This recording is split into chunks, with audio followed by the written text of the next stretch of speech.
What's up, everybody? Welcome back to another episode of the Flailing Forward podcast. I am your host, Dustin Seiler. This is the podcast where we talk with entrepreneurs, business owners, and regular folks out there doing the thing, taking action. They feel like they're flailing, but they're always moving forward. Today, I am joined by my guest, Adam Putschoegl, who is a pediatric cardiologist, but also an investor who owns some real estate and also does lending on the side. So, Adam, you're staying busy, man. Thanks for taking a few minutes and jumping on here. Absolutely. Happy to do it. Yeah. So, you're a pediatric cardiologist. How long have you been doing that? Oh gosh, I got out of my training in 2019, so it's been 7 years after however many years of training. So yeah, Okay. I got my first job when I was 36, so it took a while. Yeah. That medical training, it'll keep you going, keep you busy Yeah. for a Yeah, long yeah. time. Mm-hmm. So I would imagine that was obviously not easy. You went through all the training, the residency, the fellowship, long hours, lots of learning opportunities, all that kind of stuff. Mm-hmm. Medicine obviously keeps you very busy. What made you want to throw your hat in the investing ring and start taking on more time commitments? Yeah.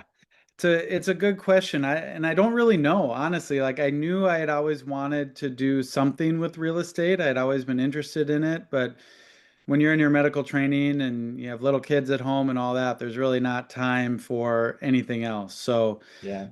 as soon as I got out of medical training, I actually found a course that was marketed to physicians who were interested in real estate. Okay. And they really held your hand through the process. Yeah. So that's, going through that process and that course, that's where we got our first couple of rentals, and it just kind of went from there. Hmm. And as everyone does, you run out of your own money. And so that's how I came across Pace, Okay.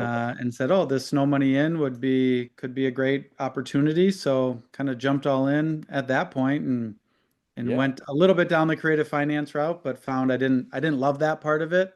Uh-huh. And like we were talking about a little earlier, was just that's when he started teaching about Gator lending and lending in general, and jumped all in on that and found that that's what I've enjoyed the most. I like having assets in the real estate, but I think the relationship part of lending and really having the borrowers come to you, Hmm. instead of trying to track down and fit these sellers into a creative box, was what was really appealing to me. So that's Gotcha. been great that way. Yeah, that's awesome. I'm interested by this course or whatever it was that you found Yeah. that was directly marketing to medical professionals. It sounds like hmm what was the pitch there? Just what was kind of the draw to that? Yeah.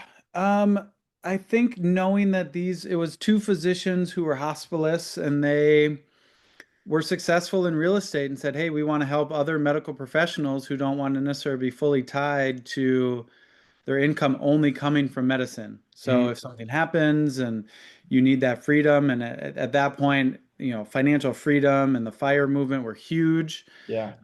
So I'd gotten into that and just thought, being in a medical community niche was really nice, and Hmm. seeing people that had done it, and seeing how they laid out their course was like, week one, this is exactly how you're going to look for properties. Week two, this is exactly how you're going to talk to real estate agents. Week three, this is exactly how you're going to talk to contractors if you need them, or certain people that you need as part of your team when you're managing properties. So Gotcha. it was very clear and a very well laid out course. It was incredible. We wouldn't have done it without it. That's great. So it kind of took the burden off of you having to take more time out of your busy schedule to really learn all these steps on your own and just really Yeah. walked you straight through it. Straight through it. Yeah. And Oh, that's great. it was great. It was really even like asset protection, it walked through how to DIY that, and just all of it was really, really good. Yeah. As a busy professional, obviously, especially, in a career like medicine or some other busy career, it's nice to have those outside investments, but boy, it can be hard to find the time to learn how to do it. So a course like that Yeah. sounds perfect.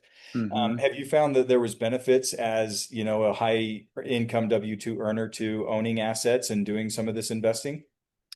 I will be honest in that, outside of like the short-term rental loophole, it's Hmm. really hard to Yep. get the benefits because it's just hard to offset active income. There's not a Hmm. lot of ways to do that. So we did do it with a short-term rental, and it was a little bit helpful, I think. And we did the cost seg, and It's not when they had 100% depreciation, but it helped a little bit. But I have a spouse who's a business owner, so she couldn't do the 750 hours and to get rep status, which is what they talked quite a bit about in the course to truly get the benefits, Yeah. the tax benefits. So maybe that can happen someday in the future, but it's just, yeah, we can take the passive losses, which are nice. Yep. Well, yeah, and down the road, right, when you sell, you can recoup some of that. But that's one of Yeah. the discussions I have with everybody all the time, when they're like, "Oh, you can offset your taxes." No, no. No, no, You it's not unfortunately as easy as no. you think. Yeah, No. exactly. I've looked Exactly. at it every way, left, right, and center, and have talked to so many people about it. And outside of short-term rental or oil and gas, there's not a lot of great ways for active income W-2 earners. Right. And you have to put so much time into it as for the short-term rental, right? You still have to hit your allotted number of hours and work more on it than anybody else Yeah. in the business. Mhm. How were you able to find time to do all that and get that loophole with your schedule?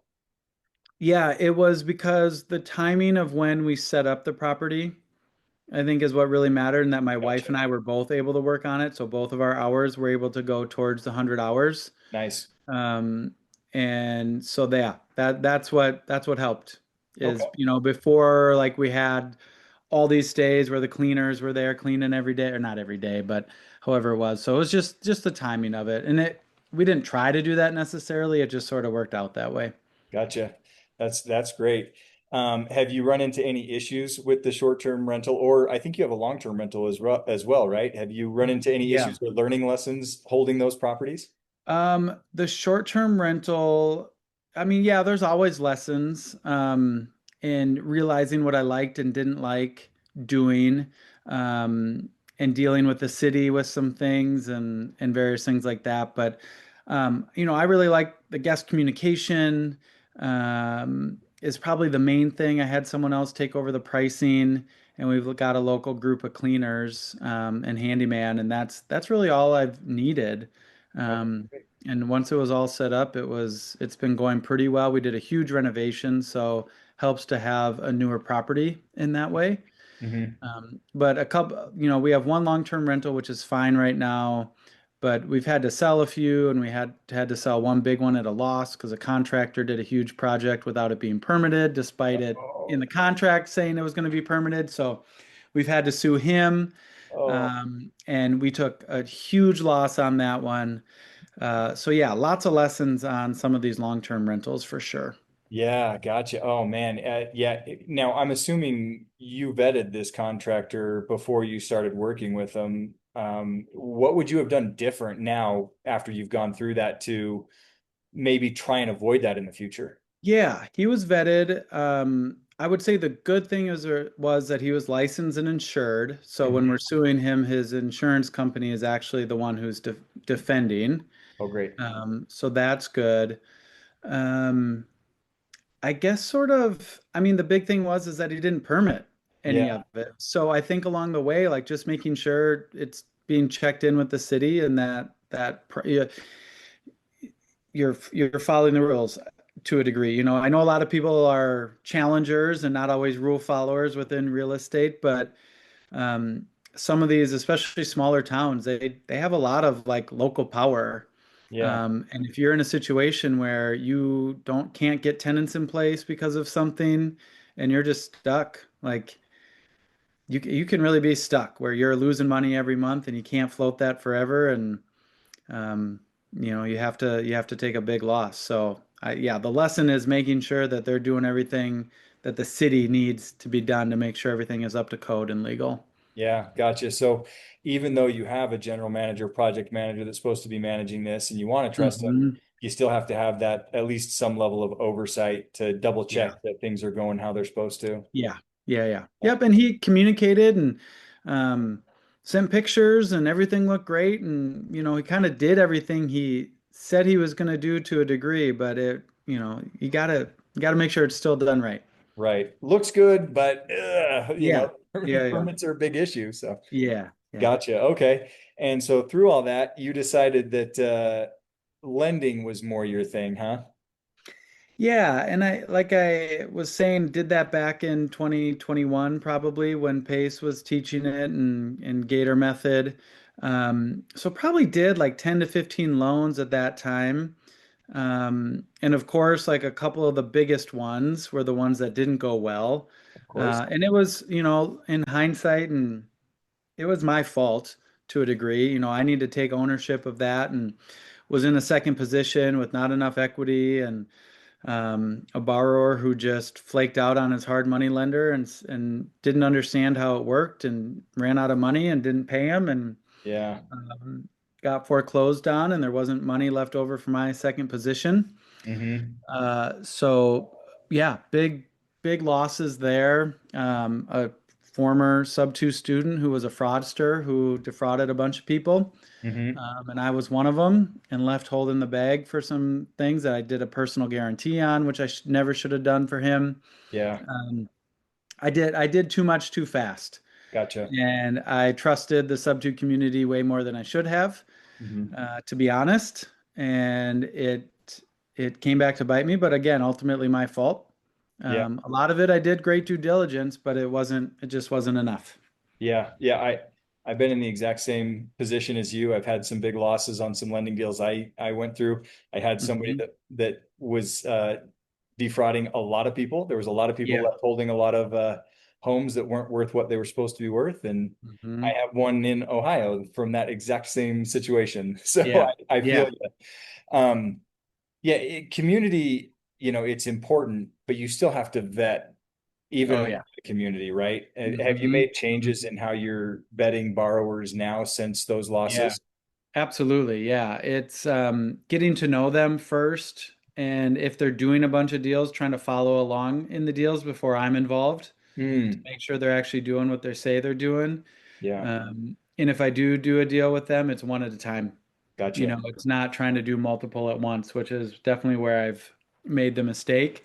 Like I want to see at least one deal go full cycle before I ever consider doing another deal with you. So Gotcha. my motto for the year is slow is smooth and smooth is fast. So I'm just slow is smooth. Like we're just gonna stick with that and taking my time getting back into it for sure. I love that motto. We hear that all Yeah. the time in medicine. That is a Yeah. constant, especially in surgery, right? Slow is Yeah. smooth, or yeah, slow is smooth, smooth is fast. We hear it all the Yeah. time. I Yep. love that. And I'm constantly, I use the analogy with people of, because you see people want to go gangbusters when they get started, right? And I use the Mhm. analogy too of you've got to have the roots in place before you can grow the branches. If the roots aren't there, you're just going to topple over. Um, Mhm. so yeah, I love that you're doing that. When you say you are following along with a deal, are you watching them do a deal with another lender and you're just kind of observing that through the Yeah. finish process? Yeah, I had someone who said, "Hey, I want to introduce you to this person that's doing these deals and these deals." And we had a conversation. I said, "Yeah, whatever deals you have coming up, like just keep me in the loop." And Mhm. part of that is how well do you communicate? Are you following up? Are you going to send me what you said you're going to send me? Um, I guess sort of as like a test in a way. And then like, yeah, let's see how this turns out for this deal for you and the investors, Gotcha. before I consider doing anything with them that way. Gotcha. Do you Yeah. find, do you get any pushback when you tell borrowers that you want to follow along on a different deal before you'll lend to them? Or are most people pretty open to it? Not the good ones. Yeah, Yeah. Yeah. Yeah. So that, it's that makes you sense. and you can I feel like you can flesh that out a little bit. Like I just talked to someone the other day who wanted EMD, high volume wholesaler, and he sends his EMD directly to the seller. Hmm. And he wanted me to do that. And I'm just like, I'm only sending money to escrow. And as soon as I said that, he's like, oh, well, maybe on the next deal, we'll do business then. But good talking to you. Yeah. Like it's just that's what's like so good about having all these conversations is you can get a feel of who's had some experience in sort of doing the right processes the right way. Um, so it's always good to, even if you're not necessarily investing, but you're having these conversations. That doesn't take place of full due diligence, but at least you can get a sense of how they operate. Right. For those who might be just new and getting into lending, explain why wanting you to send EMD directly to a seller is a red flag to you. Yeah, because it's gone. You're not sending it to a place that can hold it in an account like escrow. And if a deal doesn't go through, that money is still there and can be sent back to you. But if you have a contract and it says, oh, if this doesn't close, you're going to send me the money back, this, that, and the next thing, but it's with a seller or a wholesaler, the chance that they're giving it back to you is almost zero. Mhm. And even this wholesaler, I said, well, how would I get the money back from you? He's like, well, you could sue me. I'm like, I could sue you for 3,000 or 6,000. Like that's not worth it. And Right. he knows that. So like it just, yeah, things like that are major red flags. And Pace preaches it, that money should never go anywhere other than escrow. Right. Yeah. Yep. Everything, protect yourself, send everything through escrow. Make sure you have the Mhm. proper documentation in place. You check and double Yeah. check before you send money to escrow that it is refundable. The Yeah. title company is going to honor the documents you have, all that kind of stuff. So Yeah. Yeah. Yeah. great points there. Um, so you got into lending, you had some big losses, but you're still doing lending now, right? What is it about Mhm. lending that appeals to you so much? Yeah, I've thought about this a lot, and I think, and you'll understand this as a physician, like you're there because you want to help people, Hmm. and that's why so many people get into it in the first place. And I think feel and see lending as being a way of helping people. Someone has a need, they need money, and either I have it or someone else has it, and we can work together to get you what you need to get a project over the finish line or whatever lending need you have. So I think that it fulfills that desire to be a helper Hmm. um, when someone is in need. And just how relationship based it is. You're not going out, you're not looking at properties to buy yourself necessarily. You're not talking to sellers and trying to pull all this information out of them who might be in a tough spot in a creative way. And people need you. Yeah. A lot of sellers don't necessarily need you, or they have a lot that they can choose from. People have a lot of lenders to choose from as well. But there's just a different feeling to it that I really like. Um, and just the way the communication is and the way you talk with each other is just so different, I feel like, that I really like. It's can sometimes be a little more casual, um, a little less stressful at times until you get right up to that the day of closing or the money is actually moving. But Yeah. um, I think that's what I like about it. Gotcha. No, that's awesome. That's a really great perspective. I haven't heard a lender say that before. I love that Yeah. you kind of it does, it speaks to the heart and the reason for your medical job as well is that Mhm. basis of caring and wanting to help and wanting, Yeah. seeing a problem and a need and wanting to help take care of that, which is great. Hmm. Hmm. Yeah. Yeah. So what type of lending are you doing? My favorite is fix and flips. So Mhm. that's really what I enjoy doing. I don't know why necessarily, but it's just kind of fun, I think, to see someone take a project and bring it to fruition and go through that process of all of that. I mean, everyone loves transactional lending, right? Because it's Yeah. quick and can be a good return.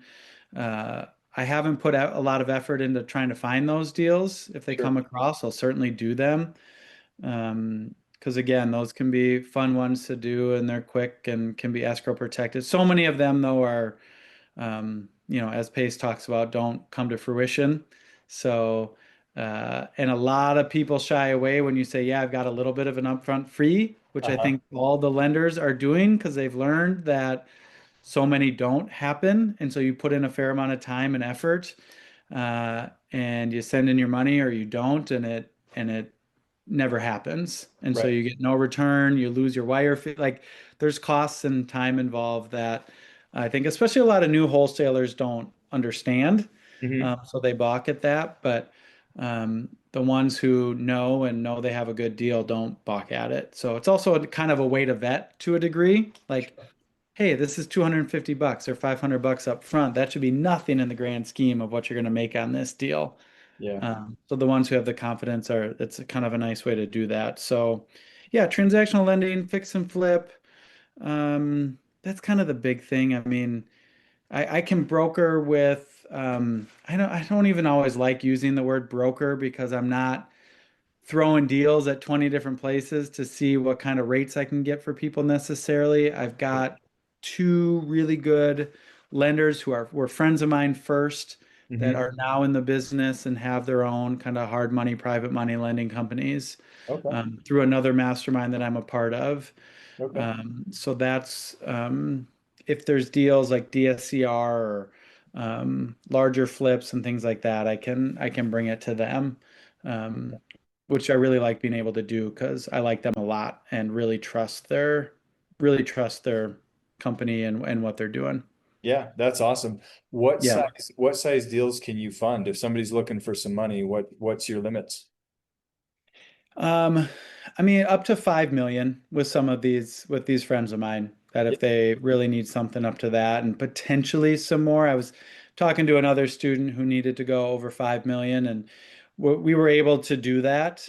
But he had a very specific loan that he was looking for, and we could provide two of the three of his demands, Yeah. but not the third one, and they were pretty high demands. So said you got to give and take a little bit, but he was on a really tight timeline as well Yeah. because he kept going through lenders that weren't working. So that's another big lesson for people looking for lenders is like just find one and stick with one if you know they're good. Hmm. So much shopping that goes around, and then I've seen people lose deals because they do that, or they Yeah. think they're getting a great lender and then they're fraudulent, and that's what happened in this situation. They were Oh, getting everything that they wanted in a loan that wasn't realistic, and then it ended up not being legit. yeah. If you don't get any pushback at all on what you're asking for, Yeah, probably it's not yeah, as good a thing as you yeah, think. yeah. Um, but that brings up a good point for somebody who is approaching a lender who needs lending or funding or whatever. What, how should they approach, what kind of stuff should they have ready? What do they need to bring to Mhm. you in their request? What's Yeah. the best way for them to present a deal to you for funding? Yeah, so I love being able to get term sheets to folks quickly. Hmm. Like, hey, you want to send me something and I want to turn around that same day or within an hour to get you a term sheet. And so this is for fix and flips and DSCR, but give me the address, give me the purchase price, give me what you think the ARV is, your rehab budget, how much you think you have in cash that you can put towards this. Yeah. I think a lot of times, especially in Pace's world, there's this fallacy that you don't need any money.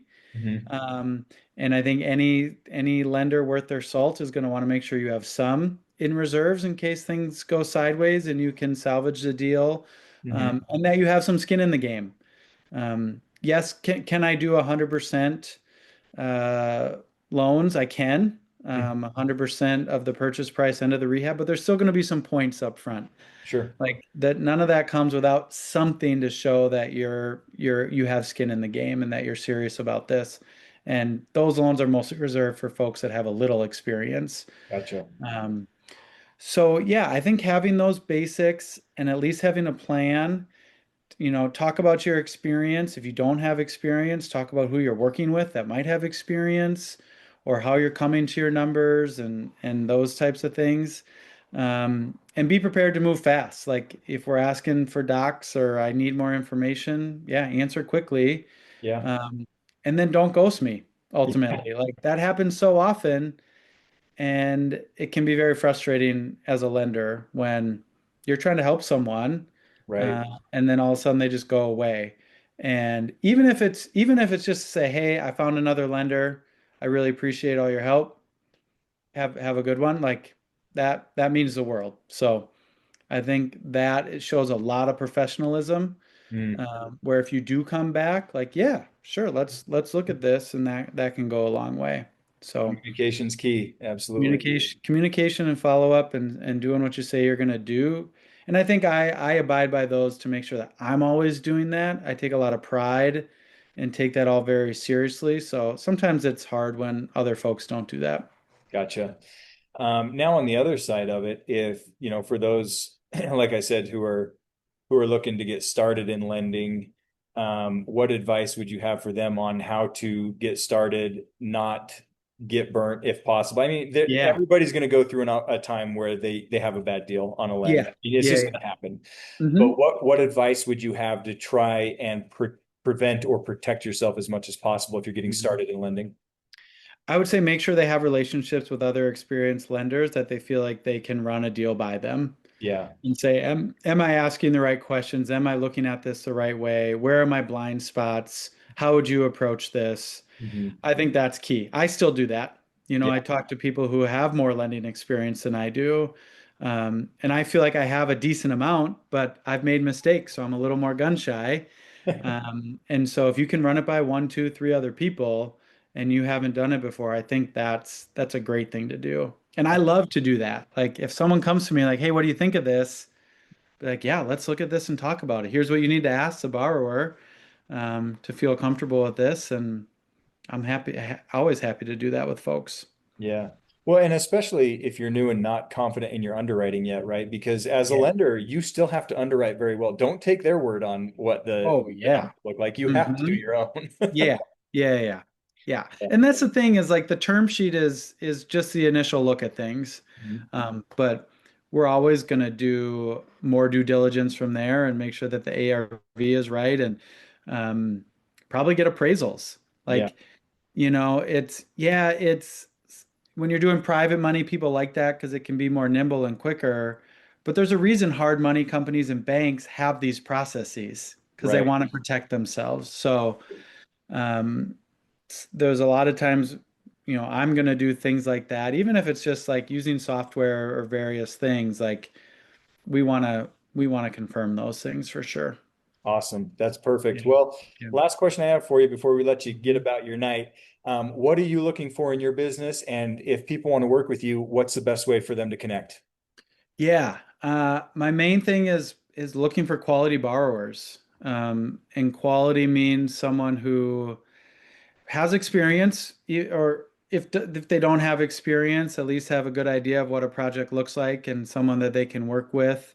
Decent credit score, Yeah. 650 or higher, has a little bit of money in the bank and some reserves, and some kind of deal flow, and that they're looking for a lender and someone that they can form a long-term relationship with. Because really, all I'm looking for are like 2 to 3 solid borrowers that I can do repeat business with. I'm Gotcha. not looking to get 100 loans.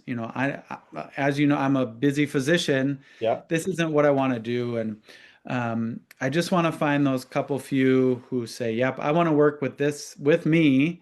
We're the one-to-one. It's not a big company, very nimble, quick Yep. responses, good communication, just to make the borrower's life easy and Mhm. not having to go through some call tree to get through to someone and wait and do all that." So that's what I'm looking for in my business is these good quality borrowers that just want to work with someone small. Yeah, I love that. The Yeah. personal touch, the good relationship, the repeat business. I love it. Yeah. Yeah. If people want to get in touch with you, if they've got a deal, what's the best way? Yeah, probably email is the best way. Partners at twolightsproperties.com. It's just one I've had for all of my real estate for a long time, so I just stick with that. It's all spelled out, Two Lights Properties, TWO Lights Properties, or can text me as well. So happy to. I don't know how many people this goes to if I should leave my phone number, but It goes out on YouTube. So, yeah, whatever you're comfortable with, we can yeah, just put yeah, your yeah. email in the description Yeah, let's and do the people can email. get a That's hold of you that way. easiest. Yeah, yeah, Yeah, yeah. So perfect. that's probably the best. And if we do need to communicate faster, then we can exchange Move phone to numbers text. and do that too. Yep. Yeah, yeah. Perfect. Awesome. Well, that is great information. This has been really helpful. Some really solid information on lending, how to lend, how to get money from a lender. Really Mhm. appreciate you joining us and sharing what you've learned on your journey so far. Yeah, yeah, absolutely. Thanks for having me on, and it was a great chat. Awesome. All right, guys. Well, if you've got a deal that you're looking to get funding on, or if you want to talk more or run a deal past Adam and ask if it's a deal that you should be doing, or maybe partner with him on your first deal, reach out to him. He's got a world of expertise. He's been through the fire and he's learned a couple things. In the meantime, get out there, take the action, do the thing. You might feel like you're flailing, but in the end, you'll find out you were always moving forward. We'll catch you on the next one.